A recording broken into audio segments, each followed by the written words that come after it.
Could you please introduce yourself and where you're from? Professor Shore. Ron Shegda from Hellertown, Pennsylvania, the joys of small-town America right here in the Lehigh Valley. And I guess we're in the postseason of the August town halls here tonight. A couple of related questions, and I don't think the two of you gentlemen could get away tonight without answering this one that's always been at the town halls. Have you read the bill? And I know Congressman Toomey's kind of hinted at this. He brought it along with him.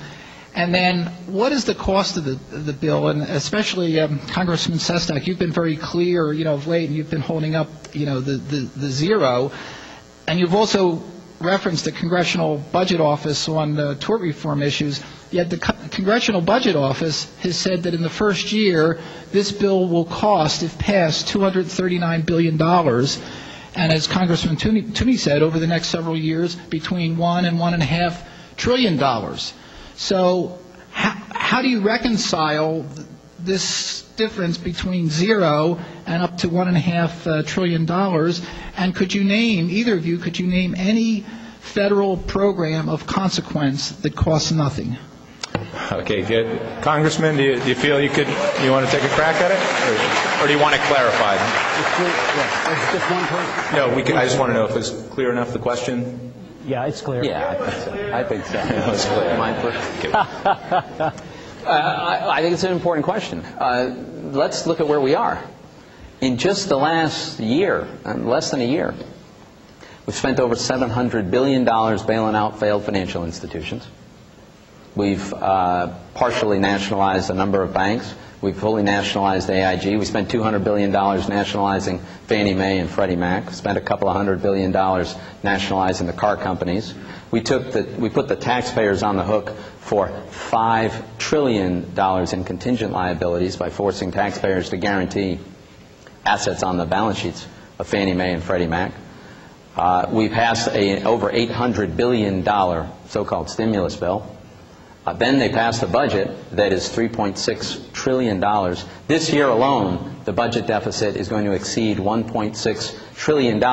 By way of context, last year a lot of folks were really upset when the budget deficit hit a record of $460 billion. Now it's $1.6 trillion. Next year will be about the same. The fact is, the Obama administration released new numbers. Over the next 10 years, the deficit, the sum total of all the annual deficits over those 10 years, is going to be $9 trillion.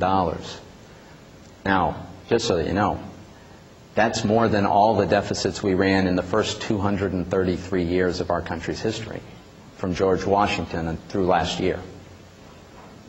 That's a staggering amount of debt. I will tell you, I don't believe it's economically sustainable. And that's before this health care bill.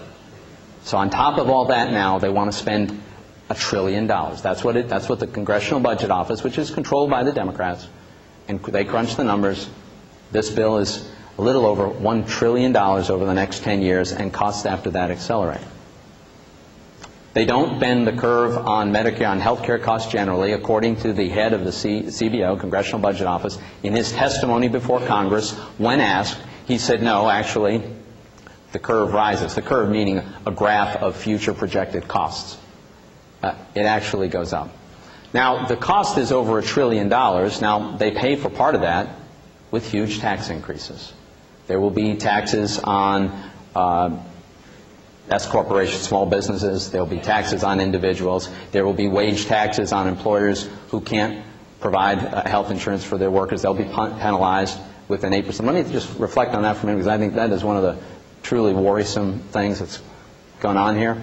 We have a tax code that provides an economic incentive to provide health care for their workers. And so most businesses do, and the only ones that don't are those that can't afford to. They operate on margins that are too tight. And what we're going to do at this time, in this economic environment, we're going to punish those firms with a new 8% tax on all their wages. Now, they wrote into the bill, you can't cut people's pay rates just because we're hitting you with a new 8% tax on their wages. So they won't do that. They'll lay workers off. And that's what's going to happen here. See, I just think this is the wrong direction. There are things we could be doing to lower costs. We could allow people to buy health insurance plans regulated by other states. Joe says he wants competition. but he doesn't support a measure which would allow us to open up the whole country so that Pennsylvania families get to decide. Do we want a health care plan regulated by Pennsylvania, which, by the way, forces me or any of us to pay for chiropractic care whether we want it or not? Or do we want a plan that's regulated by a state that might have fewer mandates, might have a lower cost? I think there are things we can do, things we need to do, but we don't need to spend $1 trillion of money we don't have and saddle our kids with debt that they can't afford.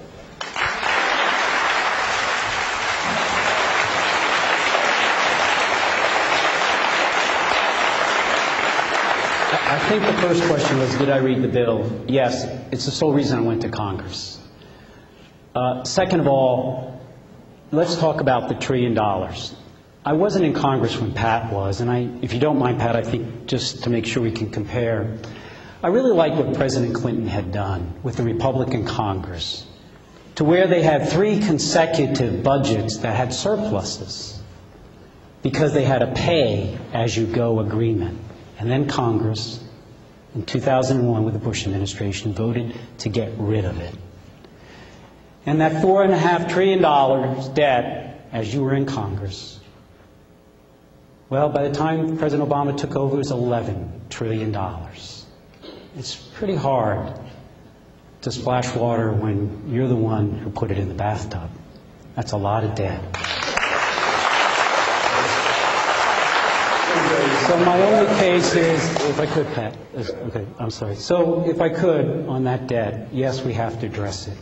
And that's why I voted again for pay-as-you-go government. And that's why the CBO said the bill that's in the House is budget neutral.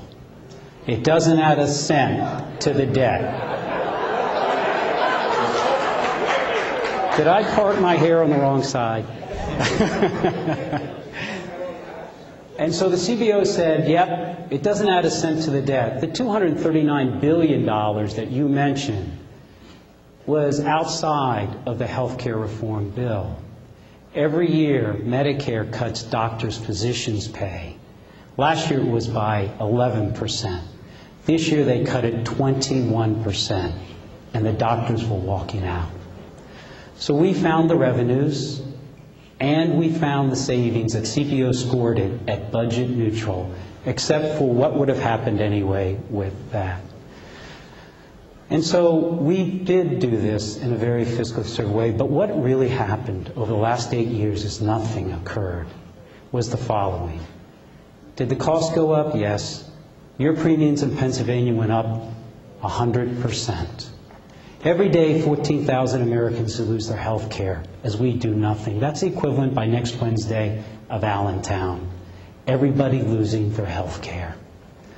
So there are those who want to provide leadership, and we may disagree, but the issue here is, do we accept the system that gave us 14,000 Americans losing their health care every day, or do we actually step forward and say, let's look at the facts?